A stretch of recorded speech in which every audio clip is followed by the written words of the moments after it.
यम गीता। यम गीता नाम से पुराण वाङ्मय में कई गीताएं मिलती हैं। श्री विष्णु पुराण के अंतर्गत समाहित यम गीता उन्हीं में से एक है। यम के दूत किन मनुष्यों से सदैव दूर ही रहते हैं, यही इस लघु क्लेवर वाली गीता में स्वयं यमराज द्वारा अपने दूतों को बताया गया है। सच्चे भक्तों के लक्षण बताने के उपक्रम में जो सदाचार विषयक चर्चा इसमें की गई है, वह अत्यंत प्रभावी होने के साथ भगवान के किसी भी स्वरूप के उपासक के लिए सहज ग्राह्य हो सकती है।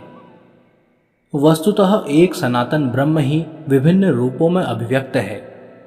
अतएव विष्णु भक्त पद से भक्त मात्र का तात्पर्य लेना चाहिए।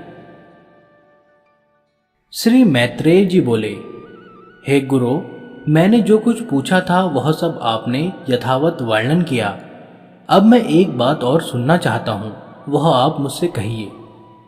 हे महामुने, सातों द्वीप, सातों पाताल और सातों लोक, ये सभी स्थान जो इस ब्रह्मांड के अंतर्गत हैं, स्थूल, सूक्ष्म, सूक्ष्मतर, सूक्ष्म अति सूक्ष्म तथा स्थूल और स्थूलतर जीवों से भरे हुए हैं। हे मुनि सत्तम, एक अंगुल का 8वां भाग भी कोई ऐसा स्थान नहीं है जहां कर्म बंधन से बंधे हुए जीव न रहते हों। किंतु हे भगवान, आयु के समाप्त होने पर ये सभी यमराज के वशीभूत हो जाते हैं और उन्हीं के आदेश अनुसार नरक आदि नाना प्रकार की यातनाएं भोगते हैं। तदंतर पाप भोग के समाप्त होने पर वे देव आदि योनियों में घूमते रहते हैं। सकल शास्त्रों का ऐसा ही मत है। अतः आप मुझे वह कर्म बताइए जिसे करने से मनुष्य यमराज के वशीभूत नहीं होता। मैं आपसे यही सुनना चाहता हूं। श्री पराशर जी बोले, हे मुने, यही प्रश्न महात्मा नकुल ने पितामह भीष्म से पूछा था। उसके उत्तर में उन्होंने जो कुछ कहा था वह सुनो। भीष्म जी ने कहा, हे वत्स, पूर्व काल में मेरे पास एक कलिंग देशी ब्राह्मण मित्र आया और मुझसे बोला। मेरे पूछने पर एक जाति स्मर मुनि ने बतलाया था कि ये सब बातें अमुक अमुक प्रकार ही होंगी। हे वत्स, उस बुद्धिमान ने जो जो बातें जिस जिस प्रकार होने को कही थी, वे सब ज्यों की त्यों हुई। इस प्रकार उसमें श्रद्धा हो जाने से मैंने उससे फिर कुछ और भी प्रश्न किए और उनके उत्तर में उस द्विज श्रेष्ठ ने जो जो बातें बतलाई, उनके विपरीत मैंने कभी कुछ नहीं देखा। एक दिन जो बात तुम मुझसे पूछते हो, वही मैंने उस कालिंग ब्राह्मण से पूछी। उस समय उसने उस मुनि के वचनों को याद करके कहा कि उस जाति स्मर ब्राह्मण ने यम और उनके दूतों के बीच में जो संवाद हुआ था, वह अति गूढ़ रहस्य मुझे सुनाया था। वही मैं तुमसे कहता हूं। कालिंग बोला। अपने अनुचर को हाथ में पाश लिए देखकर यमराज ने उसके कान में कहा, भगवान मधुसूदन के शरणागत व्यक्तियों को छोड़ देना, क्योंकि मैं, जो विष्णु भक्त नहीं है, ऐसे अन्य पुरुषों का ही स्वामी हूं। देव पूज्य विधाता ने मुझे यम नाम से लोकों के पाप पुण्य का विचार करने के लिए नियुक्त किया है। मैं अपने गुरु श्री हरि के वशीभूत हूं, स्वतंत्र नहीं हूं। भगवान विष्णु मेरा भी नियंत्रण करने में समर्थ हैं। जिस प्रकार सुवर्ण भेद रहित और एक होकर भी कटक, मुकुट और कर्णिका आदि के भेद से नाना रूप प्रतीत होता है, उसी प्रकार एक ही हरि का देवता, मनुष्य और पशु आदि नानाविध कल्पनाओं से निर्देश किया जाता है। जिस प्रकार वायु के शांत होने पर उसमें उड़ते हुए परमाणु पृथ्वी से मिलकर एक हो जाते हैं, उसी प्रकार गुण क्षोभ से उत्पन्न हुए समस्त देवता, मनुष्य और पशु आदि उसका अंत हो जाने पर उस सनातन परमात्मा में लीन हो जाते हैं। जो भगवान के सुरवर वंदित चरण कमलों की परमार्थ बुद्धि से वंदना करता है, घृत आहुति से प्रज्वलित अग्नि के समान समस्त पाप बंधन से मुक्त हुए उस पुरुष को तुम दूर से ही छोड़कर निकल जाना। यमराज के ऐसे वचन सुनकर हाथ में पाश लिए यमदूत ने उनसे पूछा, प्रभु, सबके विधाता भगवान हरि का भक्त कैसा होता है, यह आप मुझसे कहिए। यमराज बोले, जो पुरुष अपने वर्ण धर्म से विचलित नहीं होता अपने सुहृद और विपक्षियों के प्रति समान भाव रखता है, बलपूर्वक किसी का द्रव्य हरण नहीं करता और न किसी जीव की हिंसा ही करता है, उस निर्मल चित्त व्यक्ति को भगवान विष्णु का भक्त जानो।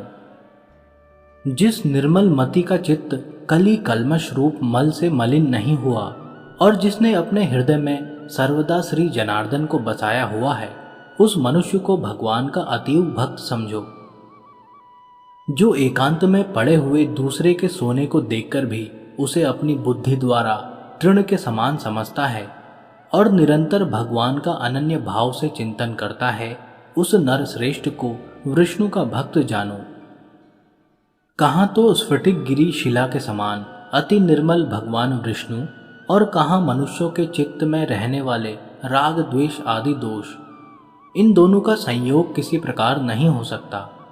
चंद्रमा के किरण जाल में अग्नि तेज की उष्णता कभी नहीं रह सकती।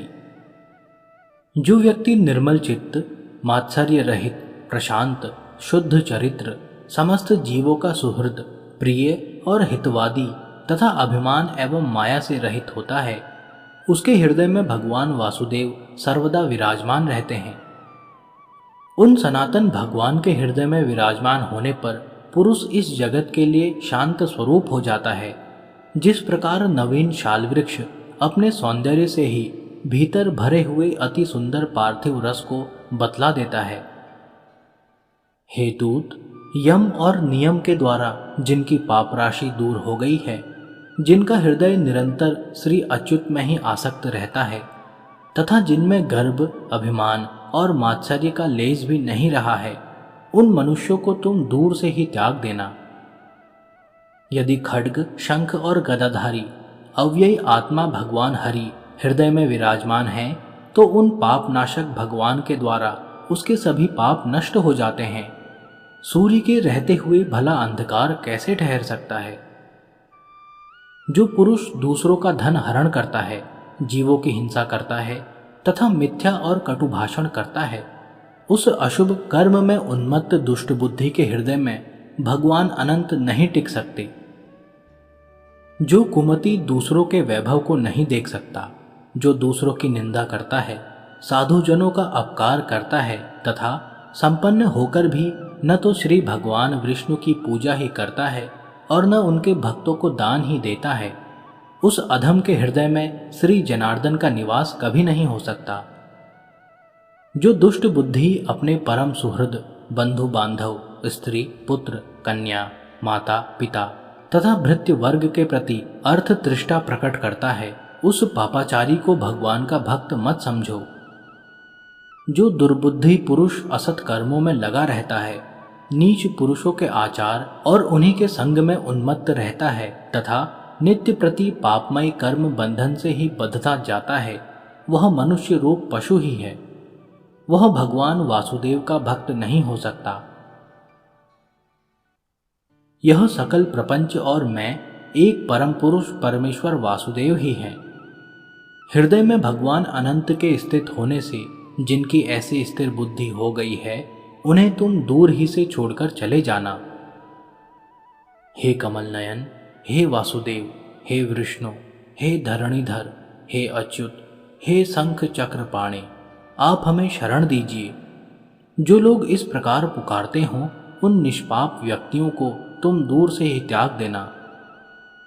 जिस पुरुष श्रेष्ठ के अंतःकरण में वे अव्ययी आत्मा भगवान विराजते हैं, उसका जहाँ तक दृष्टिपात होता है, वहाँ तक भगवान के चक्र के प्रभाव से अपने बल वीर्य नष्ट हो जाने के कारण तुम्हारी अथवा मेरी गति नहीं हो सकती। वह महापुरुष तो अन्य वैकुंठ आदि लोकों का पात्र है। कालिंग बोला, हे कुरुवर, अपने दूत को शिक्षा देने के लिए सूर्यपुत्र धर्मराज ने उससे इस प्रकार कहा। मुझसे यह प्रसंग उस जाति स्मर मुनि ने कहा था और मैंने यह संपूर्ण कथा तुमको सुना दी है। श्री भीष्म जी बोले, हे नकुल, पूर्व काल में कलिंग देश से आए हुए उस महात्मा ब्राह्मण ने प्रसन्न होकर मुझे यह सब विषय सुनाया था। हे वत्स, वही संपूर्ण वृतांत जिस प्रकार की इस संसार सागर में एक विष्णु भगवान को छोड़कर जीव का और कोई भी रक्षक नहीं है, मैंने ज्यों का त्यों तुम्हें सुना दिया। जिसका हृदय निरंतर भगवत परायण रहता है उसका यम, यमदूत, यमपाश, यमदंड अथवा यम यातना कुछ भी नहीं बिगाड़ सकते। श्री पराशर जी बोले, हे मुने, तुम्हारे प्रश्न के अनुसार जो कुछ यम ने कहा था वह सब मैंने तुम्हें भली प्रकार सुना दिया। अब और क्या सुनना चाहते हो?